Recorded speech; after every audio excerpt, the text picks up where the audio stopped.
Untuk SOP usaha. ya SOP usaha. Ya, sebenarnya gini Mas.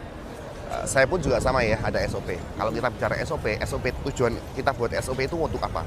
Tujuan kita buat SOP itu kan untuk memudahkan karyawan kita. Untuk memudahkan kita juga. Di dalam apa? Di dalam mengontrol usaha kita. Contoh misalkan, ini di minimarket yang saya buatkan. Satu, SOP penerimaan barang, SOP pembelian barang, SOP penjualan barang, SOP retur supplier, SOP stok opnam, SOP kasir, SOP pramuniaga, SOP kebersihan, SOP pendisplayan barang dagangan, SOP pembuatan harga dan sebagainya. Banyak sekali Mas. Nah tujuan SOP tak lain dan tak bukan hanya untuk memudahkan kita, untuk mengarahkan ke karyawan. SOP itu sebagai panduan kerja kita, sebagai gambaran kerja kita untuk karyawan, supaya karyawan paham dan supaya kita nggak capek-capek ngajarin karyawan.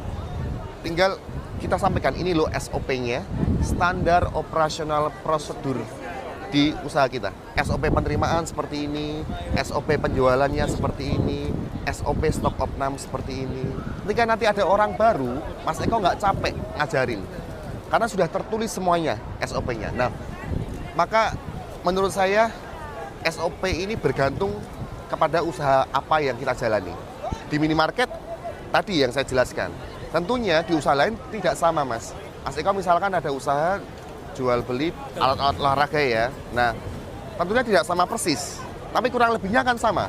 Paling tidak SOP yang baik seperti apa, menurut saya Mas Eko harus paham dulu. Di toko itu apa yang sering Mas Eko kerjakan.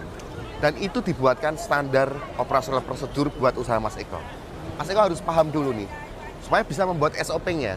Nah, misalkan mau mengutip ke usaha-usaha yang lain pun juga nggak jadi masalah. Misalkan usaha minimarket, saya ada SOP untuk usaha minimarket. Nanti filenya saya kirim ke Mas Eko, supaya nanti paling tidak ini menjadi gambaran, kutipan. Contoh penerimaan barang dagangan itu SOP-nya seperti apa sih? Terus contoh dalam kita melakukan transaksi penjualan itu seperti apa? Menjadi gambaran saja. Ya kurang lebih gambaran SOP seperti itu Mas, untuk memudahkan kita aja. Apakah SOP itu nanti bisa berkembang? Pasti bisa berkembang.